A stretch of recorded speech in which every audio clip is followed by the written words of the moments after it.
On July 13th, Mike Pence, Trump's former VP, said, Karen and I are praying for President Trump and urge every American to join us. Number one, he should not be telling every American to join him in praying because some people like me, y'all don't want my prayers. But the comments underneath this tweet are hilarious. These MAGA people are giving it to him. Almog says, Israel is praying for President Trump. Christopher says, maybe you shouldn't have betrayed him. Now, before I get into more of the comments under his tweet, let's remember, Pence says, Trump endangered my family on January 6th. In the days leading up to January 6, 2021, Trump pressured Pence to overturn President Joe Biden's election victory as he presided over the ceremonial certification of the results. Pence refused, and when the rioters stormed the Capitol, some chanted that they wanted to delete Mike Pence. That's what they wanted to do. They wanted to delete Mike Pence, and they did that because he did not do something illegal for Trump. So this is obviously an old article. It's from 2023.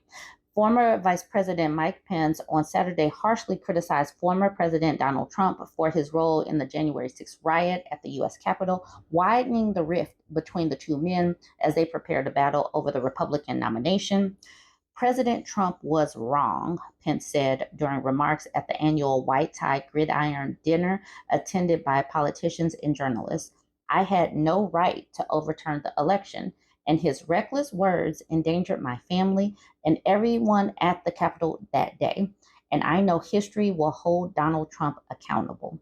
History will hold Donald Trump accountable, and it really should, but these MAGA people are still piping hot mad. Back to some of the comments under the thread. Great American Male says, if you had done your duty on January 6th, we wouldn't be in this awful mess. Classical liberal longshoreman says, you are part of the establishment who allowed this to be perpetrated. You are directly complicit.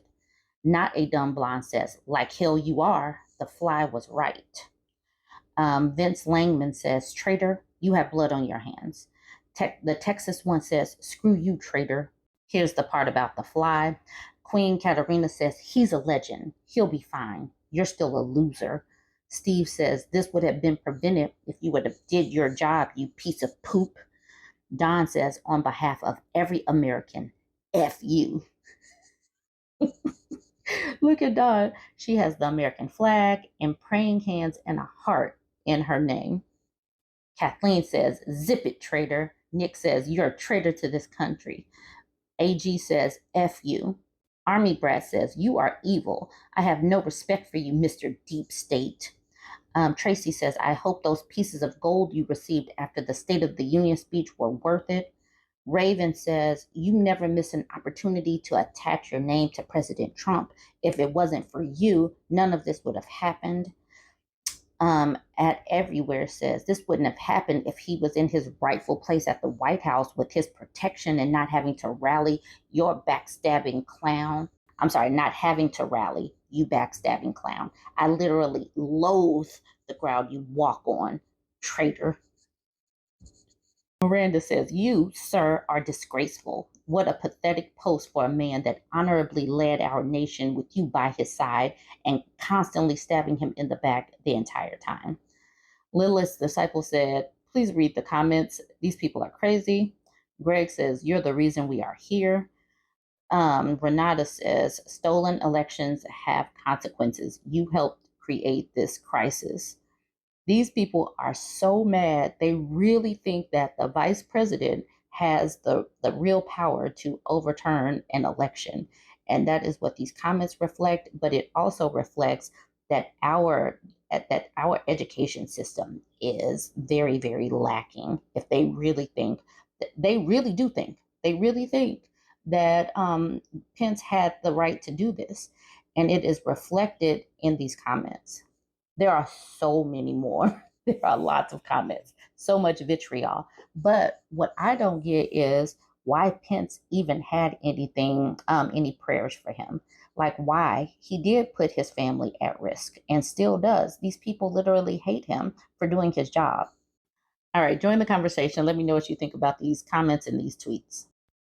So, this is a tweet thread that reminds us all that the dust is global. It doesn't matter country of origin, culture, religion, or not religious, whatever, the dust is global. This is a trigger warning. There is DV in this tweet thread. She titles this Nice Guys, Happy Family Pics, and DV. So, this is kind of a long tweet thread. So she says, the first time my ex husband hit me was after I had taken $200 out of our account to put a deposit on a washing machine. He apparently used to check the bank balance on his way home from work each night. No ATMs or online banking back then. I was 3 months pregnant, standing at the doorway between our tiny flat, a room above a garage, and our landlady's kitchen, chatting. She saw him before me, quickly said goodbye, and shut the door. He grabbed me by my long hair, spun me around, and started beating my abdomen with his fist. He was a builder, young, fit, and very strong. I fell to the floor, unable to speak, and rolled into a little ball to protect my belly, while he rained punches on my head, shoulders, and back, adding a few kicks. I whispered, "What about the baby?" He replied, "I hope you miscarry, you B word." When he stopped and drove off furiously in his car, I don't remember how long after that I got up. But when I did, I ran, barefoot and crying, 2 blocks to a friend's house. I was barely able to talk, let alone make sense of what just happened. She made me a cup of tea, and I sat stunned and silent. He turned up sometime later, no doubt guessing where I had gone, with 2 church elders from the religion I was raised in. They didn't ask me what happened. I was barely able to talk in sentences, but they did give me a long lecture about how important it was for Christian women to ask their husbands for permission before spending money. I had been brutally abused all of my childhood and blamed for it. I had no mechanism to query the take of these men, especially when it had been drummed into me that the elders held authority over me.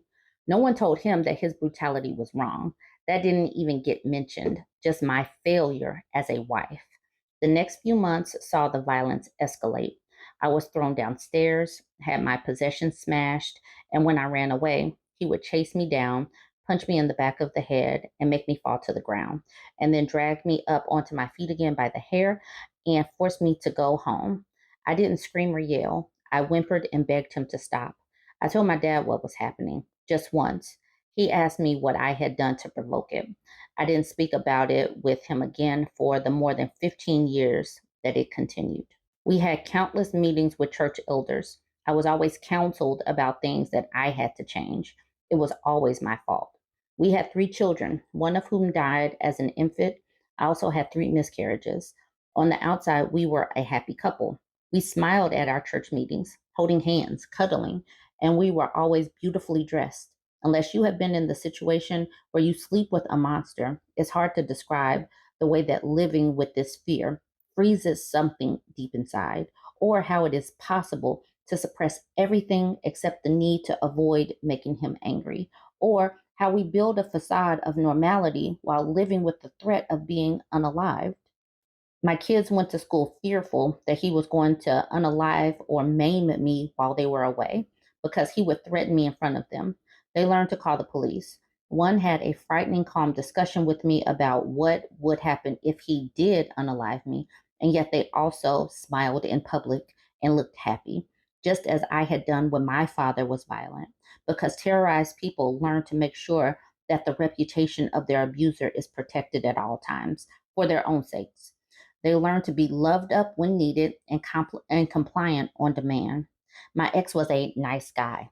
He helped people out. He did building projects for them or helped them shift house. I don't know what shift house means. He cuddled his kids in public, and me too. He was a hard worker and decent. When I left him, I can't count the number of people who said they had no idea we had any problems. Who said we were always so happy? That's the point. It is safer to pretend to keep oneself alive than to risk admitting it to ourselves, let alone to anyone else. Also, when someone has been brainwashed into thinking they are the cause of the abuse, it takes it takes expert intervention to help them realize what is going on. I was lucky. I found my way to a refuge and got counseling. There were 3 moments that my life and those of our little girls was most at risk once I started to leave. One was the day I left and he tracked me to the refuge, then rang to speak to me and told me he knew where it was and I shouldn't think I was safe. The second was when I moved back into the family home a year later and he moved out. He drove his vehicle in front of the small moving trunk I was driving and forced me to stop. My father was in the cab with me, which stopped my ex from attacking me. I drove to a friend's house and called the police. Dad went to see my ex on his own and came back with a greenish white face, terrified.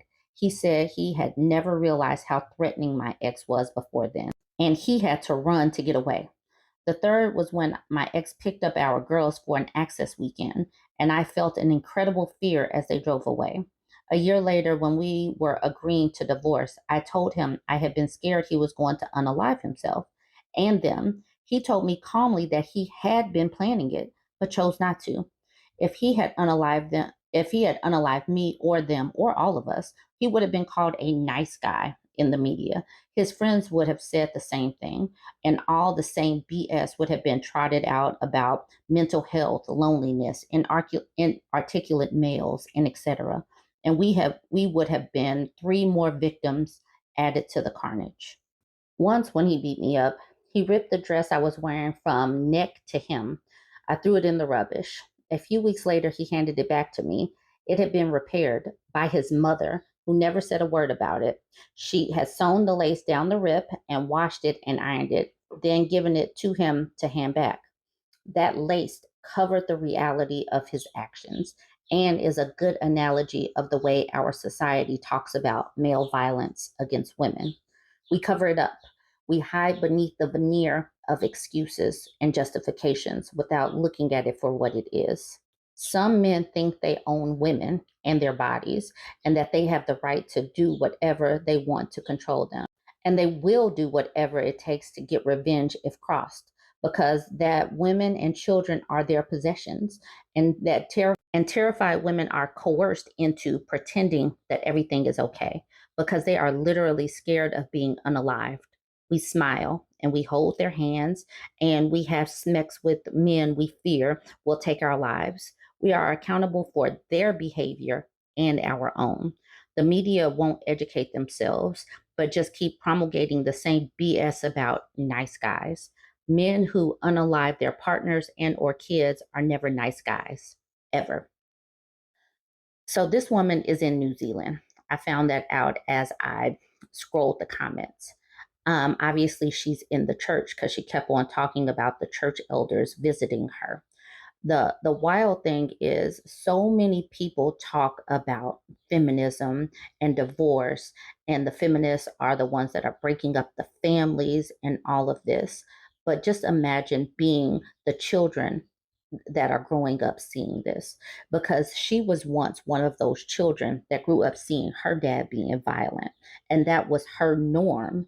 That was her norm. Plus, like she said, church elders are not to be you can't go against what they say. They are the church elders. You're supposed to look up to these men. So she had no baseline to know and understand that she could actually assert some of her own rights and have an opinion and try to keep herself and her children safe. She had to live on eggshells, constantly walk on eggshells, and try to manage his behavior. She had to manage herself and his behavior just to stay safe. And then people wonder why the birth rates are dropping, why the marriage rates are dropping, why women are becoming increasingly feminist, why women don't want to remarry. Think about the PTSD that this woman has simply by a truck driving by that she doesn't know, or it makes a sound, or something breaks. Think about the PTSD that those children will have going into their relationships and thinking that this type of thing is normal. This is the reason why sharing women's perspective is so important, and is also why deprogramming from the church is so important, because the church has socialized women to take all of this mess like it's normal. Join the conversation. Let me know what you think about this. Don't forget to like, comment, and share.